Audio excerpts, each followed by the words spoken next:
Olá, meu nome é Bartolomeu Rosa, sou professor do naipe de sopros da Escola Municipal de Música da cidade de Assis. Hoje vamos falar a respeito dos instrumentos de sopro, porém, vamos dar uma passada pela história da música para a gente poder entender um pouco mais esta evolução.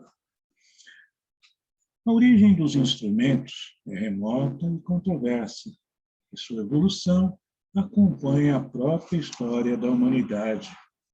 Acredita-se que a criação dos instrumentos tenha sido mais significante na Ásia e no norte da África.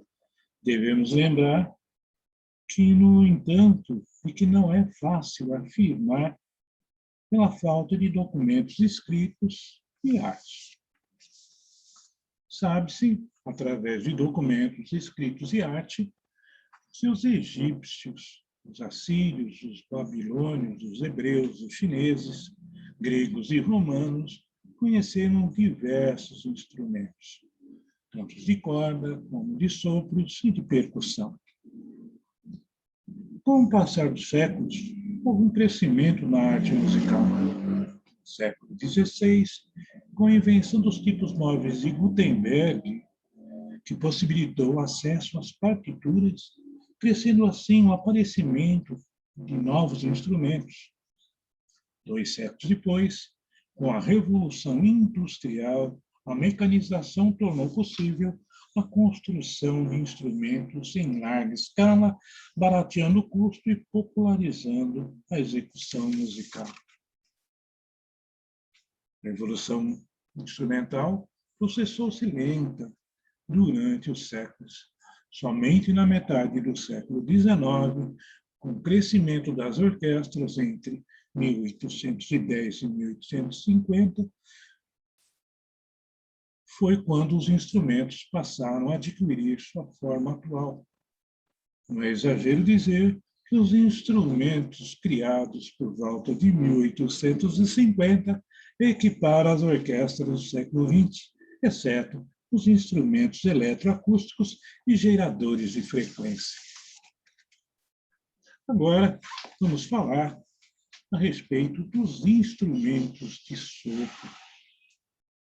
Instrumentos de sopro, assim são denominados porque, nestes, o som é produzido pela emissão de ar dentro do tubo.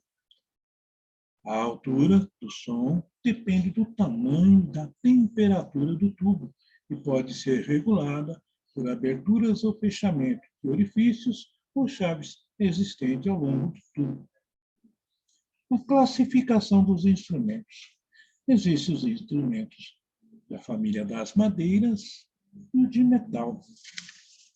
Podem ser feitos de madeira, de metal. Entre os primeiros, temos a flauta e o flautim, tradicionalmente incluídos no grupo das madeiras, muito embora seja fabricado em metal. O oboé, o clarinete baixo, o corno inglês, o fagote e o contrafagote. Entre os metais, inclui-se os trompetes, os saxofones, as trompas, os trombones e as tubas.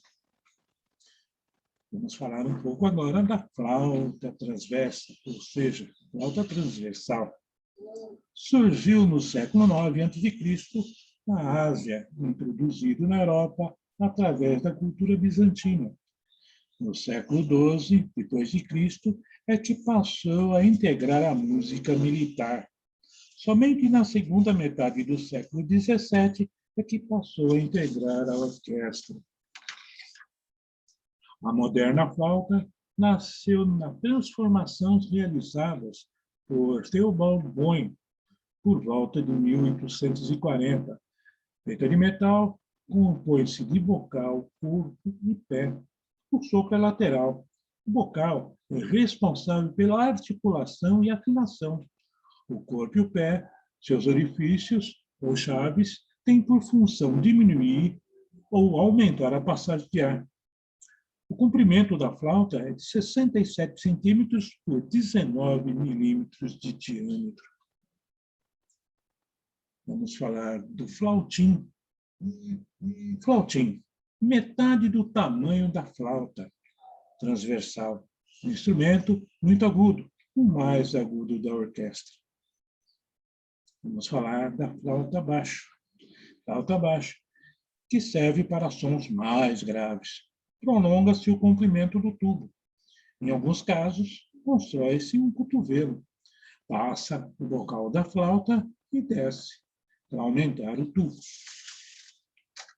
Vamos falar de uns instrumentos bastante antigos, o oboé. Um instrumento muito antigo, o tipo utilizado na orquestra surgiu na França, na segunda metade do século XVII, a partir do desenvolvimento das charamelas medievais e renascentistas. Os primeiros modelos foram fabricados pelos franceses Jean Roteter e Michael Folidor, que eram usados pelos músicos da corte de Luís XIV. A forma moderna do oboé data do período de Haydn e Mozart, embora tenha sofrido importantes modificações no decorrer do século XVII e XIX.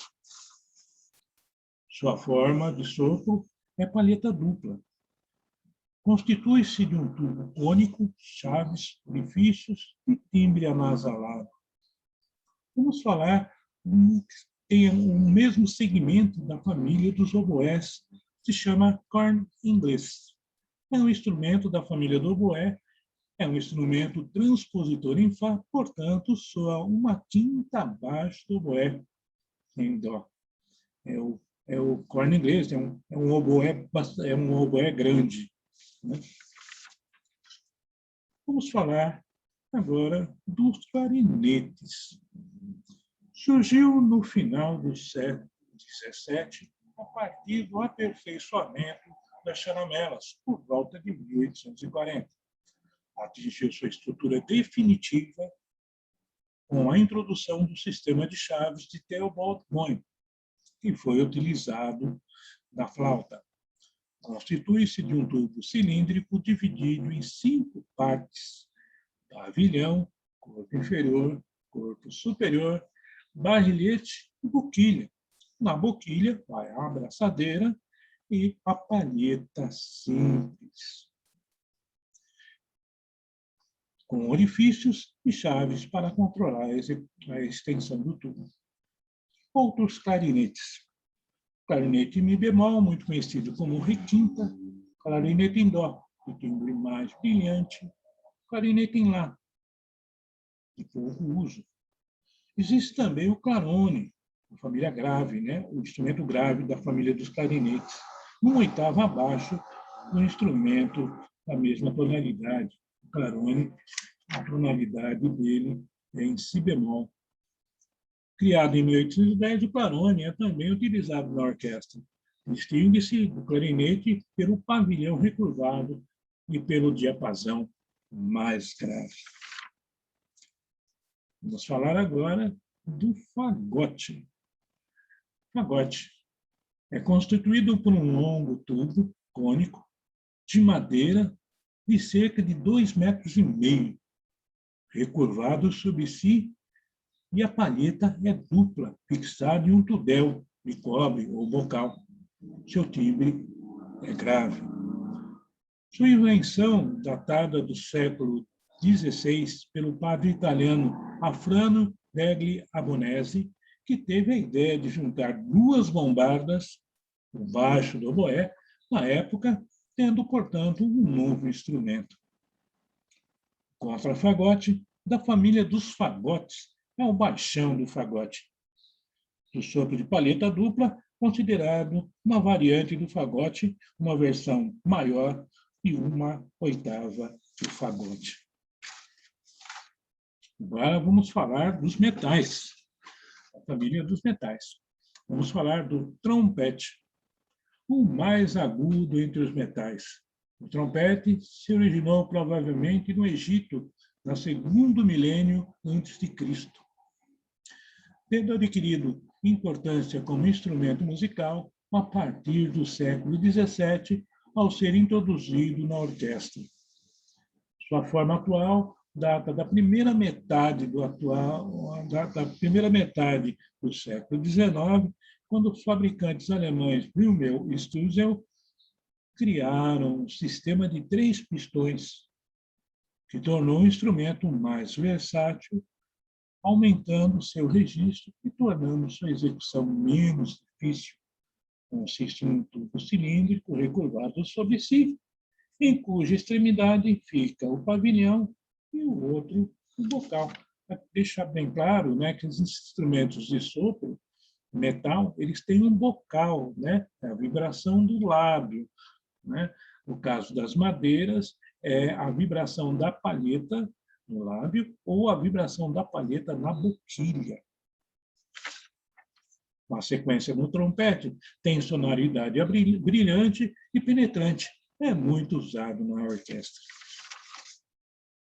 Falaremos agora da trompa. Surgiu na França por volta de 1650, com o desenvolvimento da trompa de caça, que, por sua vez, se originou dos primitivos instrumentos feitos de chifre de animais. Já no final do século XVII, foi introduzida a orquestra. Consiste num tubo de 2 metros recurvados sobre si, numa espiral de 2 voltas. Na extremidade mais estreita, o bocal em forma de funil. E na outra extremidade, o pavilhão, com um som controlado por 4 rotores, ou válvulas, incorporados no instrumento no início do século XIX, pelos fabricantes alemães Friemel e Stüssel. Esse mecanismo possibilitou a execução de todos os sons cromáticos da escala.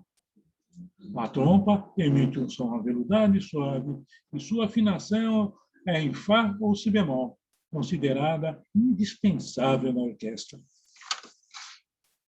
Falaremos agora do trombone. Do trombone, lógico, do trombone da orquestra, que é o trombone de vara. Surgiu na França quinhentista a partir das modificações introduzidas no trompete. Sua principal característica são suas varas corrediças, cuja função é controlar a emissão à altura do som. O corpo principal do instrumento é extremamente simples. É formado de 2 tubos paralelos presos um ao outro. Numa extremidade está o bocal, na outra, o pavilhão. Atualmente é construído em 3 tamanhos: o tenor, o contralto e o baixo. O primeiro é o mais utilizado, que é o trombone tenor. Na orquestra é afinado em si bemol, soando uma oitava abaixo do trompete. Indispensável na orquestra, na qual foi introduzido por Beethoven. Foi tratado como solista por muitos outros compositores. Agora, vamos falar do instrumento mais grave da orquestra. É a tuba.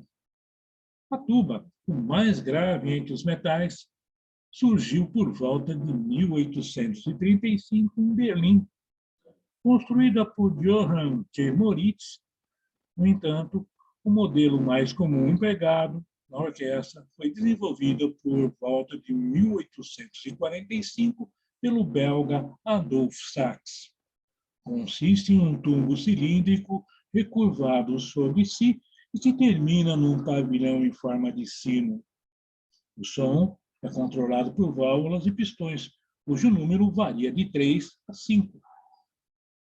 De timbre suave, surpreendentemente ágil. Apesar do seu grande porte, a tuba foi introduzida na orquestra em 1850. Indispensável na orquestra sinfônica, foi por vezes utilizada em solos orquestrais, é muito usada em bandas militares. Nós deixamos ficou faltando um instrumento, né, na nossa conversa. Ficou faltando o saxofone. O saxofone. Nós deixamos ele por último, porque ele é um instrumento de metal, né? Um instrumento de metal, porém, o seu sopro é feito com palhetas. Saxofone, criado em 1840 por Adolphe Sax, é o único instrumento de metal que usa palheta. Constitui-se um tubo de metal com 24 orifícios controlados por chaves que permite a produção de diferentes sons dos registros do instrumento. Esse tubo termina num pavilhão largo voltado para cima. Inclusive, esse instrumento ele passou a fazer parte da família das madeiras, tá? Justamente por quê? Porque ele é soprado, né, pela palheta simples, né? Tem o corpo do saxofone, tem o tudel, tem a boquilha, braçadeira e a palheta simples. Existem 7 tipos de saxofones. O pequenininho, né, o piccolo dos saxofones, se chama sopranino. Ele é afinado em mi bemol. O soprano, em si bemol, ou sax reto. Contralto, o mais usado, em mi bemol. O tenor, um pouco maior do que o sax contralto, é em si bemol. O barítono, já vai para a região grave do saxofone, é em mi bemol. O sax baixo, em si bemol, e o sax contrabaixo. Os sax mais utilizados, né, são os sax soprano em si bemol, o contralto em mi bemol, e o tenor e o barítono, né, nas bandas de jazz. O saxofone é pouco utilizado na orquestra. E por hoje é só. Até a próxima aula, pessoal.